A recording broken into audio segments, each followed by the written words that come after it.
The last image we have of the 2021 Chargers is a heartbreaking field goal to end their season after their defense went soft against Josh Jacobs. The Chargers had a top 5 offense in the league last year, but their defense gave up the 3rd most points per game.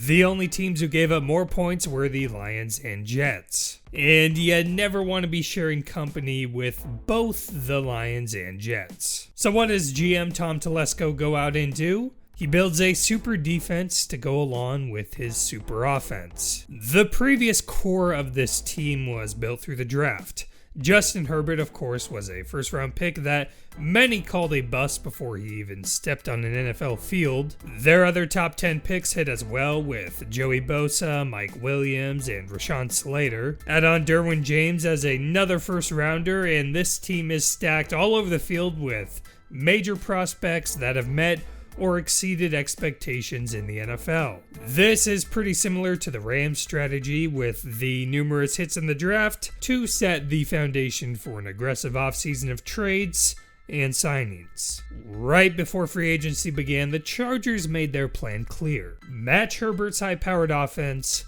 with a star-studded defense. So they first pulled out an aggressive trade using a 2nd and 6th rounder for Khalil Mack. Everyone started saying to themselves, can you imagine Khalil Mack on one side with Joey Bosa on the other? That's a terrifying thought. But also a much needed move for a team in a division with Patrick Mahomes, Russell Wilson, and Derek Carr, who has a shiny new toy named Devontae Adams. And yes, Mack did take a step back last season, but I think that was more because of him playing through a foot injury that eventually required season-ending surgery. I still value the previous 6-7 years before that, where he was always a contender to be on an all-pro team. I'm confident we're going to be seeing that Khalil Mack on the field this year. He's going to be 31 and was already getting phased into the defense during OTAs. Staley said he probably could have already gone full speed, but they want to be careful with there not being any rush early in the offseason program. It's good to remember that when Staley was the Bears outside linebackers coach in 2018,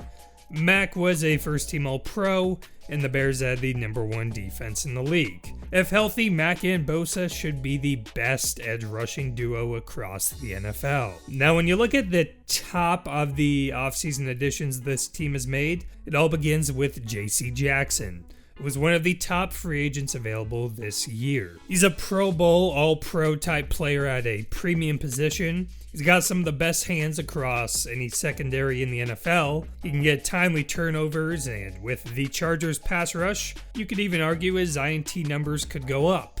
That's tough to do when you're already top 3 in the league, but quarterbacks should theoretically have less time to throw against this year's Chargers than they did against last year's Patriots, where Jackson tallied up 8 interceptions. By the way, that 8-digit is higher than the Chargers' 7 interceptions as a team last year. Honestly, I thought it was a mistake for New England to let him go. They're pretty good at developing corners, but the likelihood of one of those guys turning into a J.C. Jackson level player is slim. They could have at least tagged and traded him and got something back, but I guess at the very least he helps their comp pick formula. Anyway, the Chargers also got him at slightly less money than I figured he'd go for. It seems his relationship with Derwin James helped out big time on that front. Jackson can also teach Asante Samuel Jr. one or two things. At one point it seemed like Samuel was moving inside for this year. That doesn't seem to be entirely set because he still took some reps on the outside during OTAs. And their other free agent corner, Bryce Callahan, played in the slot. The point is, they've got some good depth and options in their secondary now compared to last year. The next piece of the defense came on the interior part of the line, with former Rams D-tackle Sebastian Joseph Day paired up alongside former Giant Austin Johnson. That should be a sizable upgrade on a team that allowed the 3rd most rushing yards in the NFL. Staley has already pointed out how Joseph Day was Aaron Donald's workout partner on the Rams. And just like with the Bears, Staley helped lead the Rams to the #1 defense in 2020. Are we seeing a trend? I don't mean to say the Chargers will have the top D in the NFL this year, but I think they're going to be really good. So with that offense being undoubtedly good, you could take a guess at how I feel about the Chargers this year.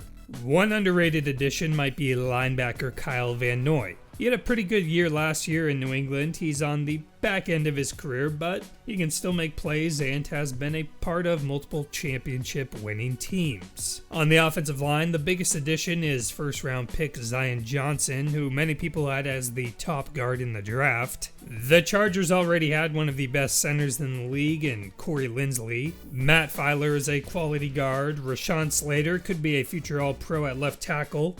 Right tackle is the only spot remaining with question marks, but that's a solid improvement over what they've dealt with in the past. Finally, after all these additions, we have to remember the talent Staley has already had at his skill positions. We mentioned Mike Williams before. He's got a new contract after his second 1,000-yard season. If you watched him, he was a bit boomer bust, so hopefully they can get some more consistency from him, but I don't think there's ever been a question of the talent being there. Keenan Allen has been a mainstay. He had his fifth 1,000-yard season. Austin Eckler is looking like one of the best running backs in the league, and he's got a constantly improving O-line to play with. He scored 20 total touchdowns last year. He was a major threat in the receiving game as well, scoring 8 of his touchdowns through the air and racking up over 600 receiving yards. And of course, at the most important position, Justin Herbert is looking like a star in the making. Through 2 years, he's passed for 69 touchdowns. He had over 5,000 yards last year. That trailed only Tom Brady. In that final game, even though the Chargers lost, he made so many clutch plays that night that he made me a believer. A believer that he has it in his DNA to take this team to a championship.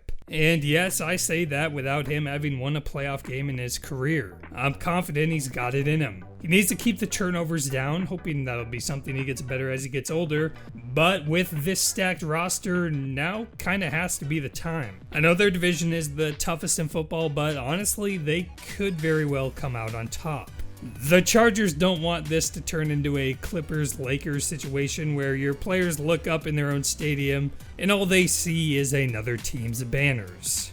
They're moving fast to gain some fans in LA if it's not too late, and they want to take advantage of that rookie quarterback contract before they end up paying Herbert the big bucks. If you're wondering, Herbert currently has a cap hit of just over $7 million this year. Staley said at the Combine that the goal of this offseason is for the Chargers to become a complete team and deep team. Clearly that meant upgrades all over the defensive side of the ball. Hopefully no more Josh Jacobs running up the gut to end their season.